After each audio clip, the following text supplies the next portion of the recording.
Vibe.com, what's poppin'? We're here with Nicky Jam. Hey, everything good, man. You got a good voice, man. Thank you, sir. Man, I'm here trying to sound like you. Oh, man, but, honestly, we do thank you for coming. We know you got a crazy tour schedule, crazy press schedule. Thank you, man. I'm happy to be here. But, man, you really started the year really big. You have the single X with J Balvin that pretty much, I think it's already breaking streaming records, if I'm not mistaken. 200 million views in 2 weeks. It's crazy. Wow. It's crazy. I feel like I'm important right now.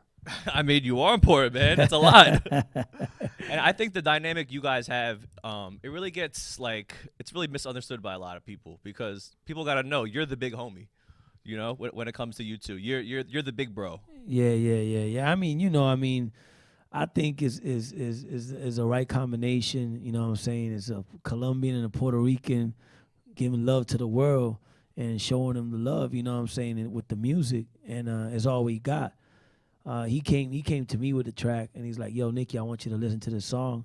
And I said, yo, I need this song because right now it's a whole different vibe, a whole different sound. Was it just the beat when you heard it first, or had he put his vocals on it already? It had like the well, I don't know how you say it in English, but it had like the melody only, like. Okay.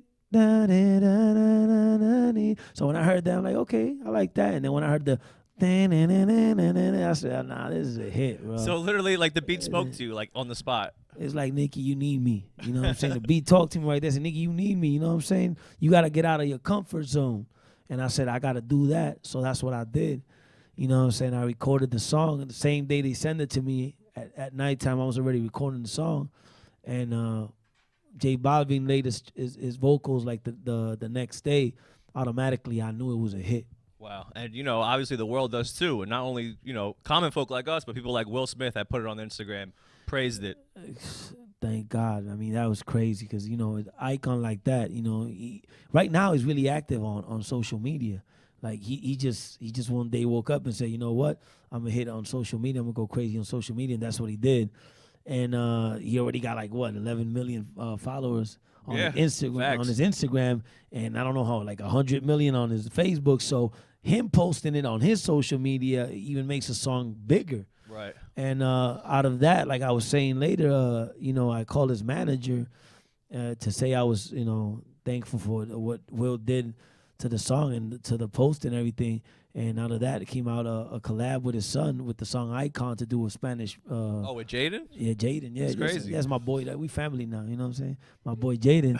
So that's another crazy thing that's happening because I'm also a big fan of Jaden. So I'm over here doing remixes with Karate Kid. You know what I'm saying? So nuts. Well, I know on Billboard's Facebook a little while ago, you were talking about how you already had a verse and everything for it. I'm ready. You know what I'm saying? I mean. Can you give us a little taste of that, of what you're going to spit on there? Can you give us a couple bars? He don't let me, man. Jaden's like, nah, Nicky, you can't do that. You know what I'm saying? It's a ninja move. Sorry, Internet. I tried for you guys. You slick, man. You slick, man. You slick. No, but, the single, it's really kicking off a bigger campaign and a bigger project you have coming is your album. Yeah. And also a movie to go along with it. The album is titled, I'm going to say it wrong, El Ganador. El Ganador, yeah. And it means a.k.a. the winner, right, basically? Yeah, it's the winner. But, that's the series, actually. It's a series. It has 12 episodes, if I'm correct. There's 12 episodes, right? Yeah, and it's Netflix, right? And it's on Netflix, yeah. / Telemundo, did I get that right? Hey, you got it right, man. You got it right. And apart from that, the album's called the Fénix album. Okay, gotcha. That has the song El Ganador. That's the #1 song on the soundtrack of the series. So yeah, so it's all connected in a way, and the story of my life since I was a little kid, how I battled drug addiction, alcohol addiction. My dad's had the same problem. How we all got out of it, and we're trying to tell the world, tell the youth, what route to take, because right now there's a lot of crazy kids in the world that need to get out of that street, that thug mentality, and make it right. Because I'm living proof that if you do right will come to you. You know what I'm saying? Because I was on my high, I was in a high moment in my career, and because I was so young and so I was thinking like a rebel, because of drugs and alcohol and all that, I lost all of that. So I was 10 years thinking I had the worst life ever because nothing good was happening to me, and I was blaming the world. I was blaming my mom. I was blaming my dad. Once I took justice on my hand, I said, I'm gonna clean myself from drugs. I'm gonna clean myself from all the negative. I'm gonna take care of myself. Automatically, everything started happening to me. So I went to a beautiful country called Colombia that I know you guys know of, but you guys don't know of it like I know of it. And the culture and the moral they gave me, the love they gave me, made me conquer the world. I got to Colombia. Did that actually help with your sobriety of just feeling the energy there? Of course, because sometimes you gotta leave where you from to realize and know yourself. So in Puerto Rico, I wasn't feeling that love because I didn't love myself for so long. People didn't want to love me that much. You need to love yourself. Right. You didn't feel so it back. I went to a country where people wasn't looking at every bad thing I did. They just saw me as a legend because they was listening to my music for almost 15 years. So despite your personal trials and tribulations, it was strictly based on the music that you created. Exactly. So they saw me. They're like, "You're a legend." I'm a legend. I'm broke. I mean, a legend. You can't be a legend and you broke. So, but they kept saying it so much. They gave me that love and the confidence to conquer the world. So my mentality was, if I do a number one hit song, national one hit song in Colombia, there's 65 million people living in this country. I could get those views, and if I could get a lot of views, I can make other people want to listen to my music and check me out. It's like a snowball effect. It'll just grow, get bigger and bigger and bigger. That's how it happened. So first what I did was I started taking care of myself. You know what I'm saying? I think that is one of the most important things in your story, because right now, more than ever, especially in hip-hop, drug abuse is being celebrated. Exactly. But there's the more that we have people like Nicky Jam, people like Gucci Mane, who they were legends when they were on drugs, but they've gotten sober and showed kids you can still make the music that's just as good, maybe even better sober. Of course, because your mind's see, this is the thing that confuses a lot of people.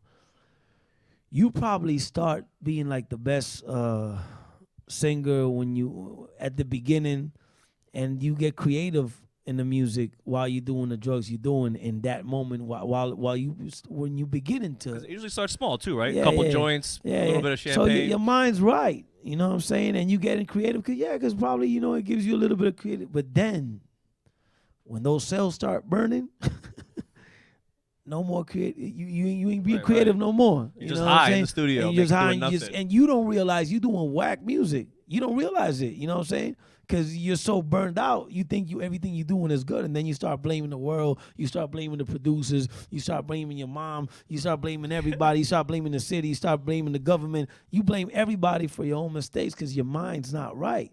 So once you clear your mind and you clean it, you start thinking again. So you wasn't thinking for a lot of years, and you start thinking again. You know what I'm saying? So I think I needed it. I needed to clean myself. So did that also inspire the album title, Fénix?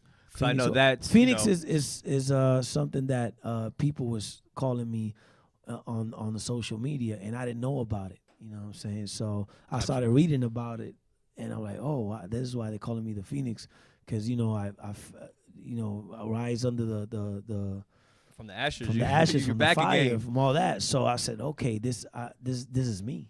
I'm the Fénix. So people started calling me the Fénix, and that's how I called the album. That's how I called the tour, and all that. Got you. So on the album, can you tell us about any other big collaborations that you have or big producers that you have that you might have not spoken about before? This album, I didn't want to go that route about collaborations and nothing like that. It's basically me and my producer. I have a song. I have songs with people in my music like J Balvin, Daddy Yankee.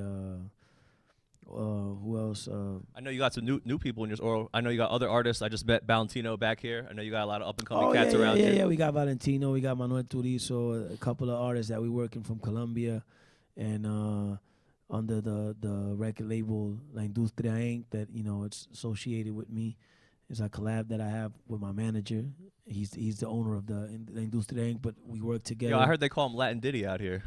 He's a Latin Diddy, definitely, man. He's crazy, man. He's small, but he thinks he like make those money moves, though, right? But he thinks like a giant, man. He thinks like a giant. Definitely. What's up, man? I think more and more, as Latin music, especially Latin trap, Latin style R&B gets bigger, we need to see more executives from the Latin world that know the music and know the culture. to be a part of it. Yeah, man. I mean, it's really important. It's really important that they know what we want, and whoever's fighting for us is fighting for something that he knows. Because a lot of times happens that managers don't know about our music, don't know about our culture, don't know about nothing, and then when they go fight, they fighting for something they don't know. So it's necessary. Got you, man. Are there any songs that you could tell us that are extremely personal to you or just mean something to you that you could talk about? You know what? I mean, I can say El Ganador, the song El Ganador, because it talks about my life. When you hear the song, first you think it's talking about me bragging about what I have, because it says, parece un sueño, un Lambo y un Grammy, 5 casas en Colombia, otro más en PR, y tengo mansión en Miami. You know what I'm saying? I'm talking about everything I have. But then but I'm saying it looks like a dream. But then the second verse is like, I had to go through this. So that snaps the fans back to reality. And it's like, look at everything I went through to get there. So that's why I'm a winner, because I surpassed all that negative, and now this is where I'm at right now. Got you, man. So, obviously the album, the Netflix show, anything else in the pipeline that you could talk about? I mean, we're working on an English album as well. Oh. So we're trying to go Anglo, you know what I'm saying? Because I'm bilingual, so I got to do it. I mean, I hope it's nothing I rap has to go as quick as the Will Smith song that I was trying to rap later on. Get jiggy with it. Yeah, man, it was too quick, man. Those lyrics was too quick. Nah, man. Nah, but what I'm saying is, I got to take advantage of that. I'm bilingual, because a lot of cats in the game, reggaeton game, they don't know English. So got that advantage. Yeah. So when you listen to me, you won't feel an accent, and that's when I'm singing, obviously, because when I talk, you probably can hear a little accent, but when I sing, you can't hear an accent. So that's a good thing. So strictly, are you trying to you going for that Ty Dolla $ign market? You going for that future wave? Where are you going with that, with the English album? I'm trying to go to more like that Chris Brown vibe. That it's like that R&B, that sexy trap R&B vibe. You know what I'm saying? That's my style in Spanish. So that's what I'm trying to do in English. You know what I'm saying? That's what we need, because low key, honestly, Weekend, that type of sound. That it goes with me. It's something that I think Spanish just sounds better over trap beats than English. The way the Spanish language rolls off these 808s, man. It's it sounds better. A lot of people say that. You know what I'm saying? Yes, Spanish is sexy. It's a sexy language, and it's a nice language. It's a beautiful language. You know what I'm saying? But I just want I started rapping when I was 8 years old here in the States. So did you start rapping in English first, or I started rapping in English? Got you. Yeah. So you were out there battling. I was just freestyling, talent shows, all that. I was 8 years old, 9 years old, and then. You remember the first rap you ever wrote? It was first really few rhymes. It was really whack. It was like, yo, homie, don't play those stupid games. You know what I'm saying? I even saying, yo, homie, don't play. Remember that? I'm trying to remember that. Funky lyrics is what I bring, so baby, just chill while I do my thing.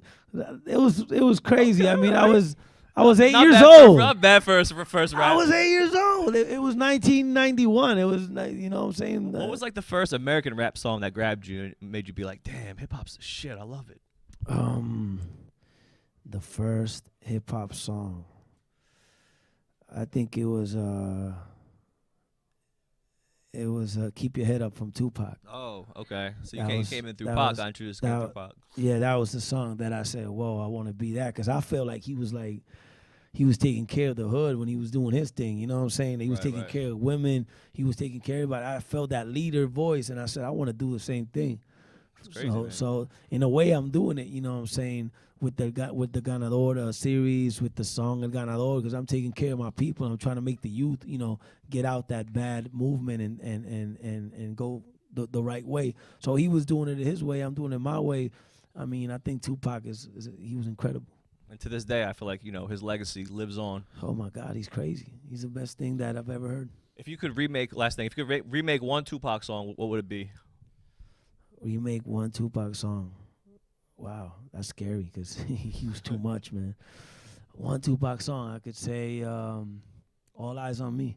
Oh, man. The Nicky Jam version? Nicky Jam version. Don't make me rap, though, man. Come on, man. Just saying, that would be crazy. Maybe you could do a Spanish version of it or something like that. Todos los ojos encima de mí. All right, Nicky, man. Appreciate you coming through. Anything else you want to get out to the vibe readers? Nah, I just want to say I love you. Thank you for a nice interview. God bless you. God bless everybody. Nicky Jam, vibe. Estamos activos. Thank you.